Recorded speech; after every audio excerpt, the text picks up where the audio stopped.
blended three components that I'd been working with: psychology, the study of the mind; spirituality, specifically mind training as taught by A Course of Miracles; and personal finance, the fundamentals of wealth building, with neuroscience, the study of the brain.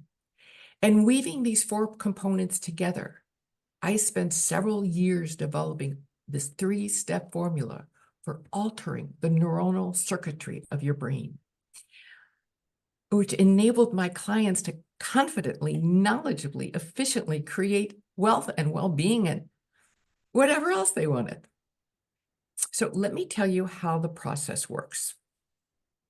So your brain is like it's like an organ the size of a large grapefruit that sits snugly in your skull, and it controls virtually everything you do.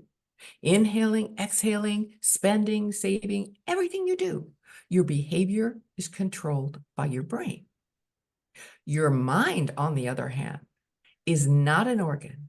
It's a non-physical entity, the source of all thoughts and feelings. And it's those thoughts and feelings that come from the mind that sculpt your brain. In other words, what you do comes from what you think. So every time you think a thought or feel an emotion, your brain responds with electrical chemical impulses. It transfers the thought to the appropriate brain cells or neurons, and these cells talk to each other, and they form a new neural pathway, or they deepen an existing neural pathway. So the more you think a thought or feel an emotion, the stronger that neural pathway grows. It's called Hebb's law. Neurons that fire together, wire together.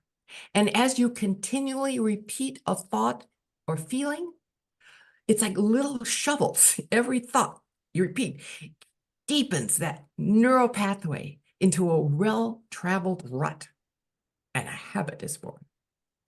So let's say you're constantly thinking there's never enough. The more you repeat that thought, the stronger the neural pathway grows until not enough becomes a hardwired belief. And at that point, you will unconsciously gravitate and engage in behaviors that will create not enough. You will unconsciously spend more than you earn. You will unconsciously earn less than your potential. You'll forget to open a retirement account. Let me give you a great example. So Kelly is this very successful artist living in Italy who makes a really good income. I mean, it was amazing how much she made as an artist. She was shocked. But no matter how much she earned, there was never enough to do what she wanted. She'd like take vacations, buy a house, or even eat out as much as she liked. So as we worked together, she discovered she spent a lot of money on food, especially when friends came over, because hanging out with friends was really important to Kelly. It was her top value. And she wanted to be a good host, but she couldn't seem to stop spending until I taught her the 3 steps to rewiring, which I will be reviewing for you in the next few minutes. So here's what happened. On her 42nd birthday, Kelly invited 10 friends over, and she asked them each to bring a bottle of wine. When she went to the store that day to prepare for the party, she started filling her basket with wine bottles, just filling her basket, putting wine bottles in, and suddenly she stopped. She said it was as if I came out of a trance. And she looked at all those bottles in her cart as if seeing them for the first time. In that moment, she realized that even though she told her friends to bring a bottle of wine, she was still afraid there wouldn't be enough. And she knew that was her old story, the one that she always heard her parents repeat growing up: there's never enough, there's never enough. And as a result, that belief became wired in her brain, and her brain made sure there was never enough. She realized she always had an abundance of food in her cupboards, but hardly any money in the bank. She knew she had to begin telling herself a different story. So whatever her friends bring, she thought, there'll be enough. And then, one by one, she put each bottle back on the shelf. And it made her so nervous as she put those bottles back. She could feel herself go into a panic. And she kept saying, what if there isn't enough? What if there isn't enough? She put those bottles back. And when she found herself saying, what if there isn't enough? She took a deep breath and she said, so what? So what if there isn't enough? And that was the beginning of her successful rewiring.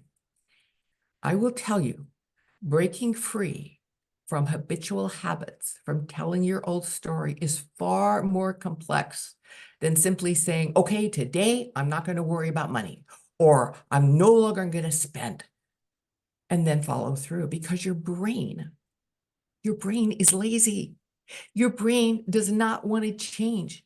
It will always take the path of least resistance, the path that's most familiar.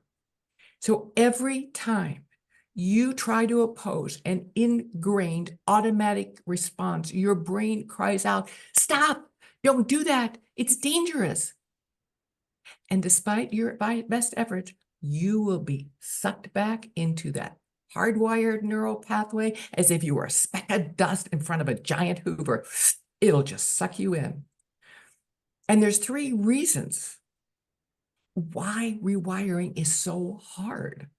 And it's really tough at the beginning. So just so you know, the beginning is really important.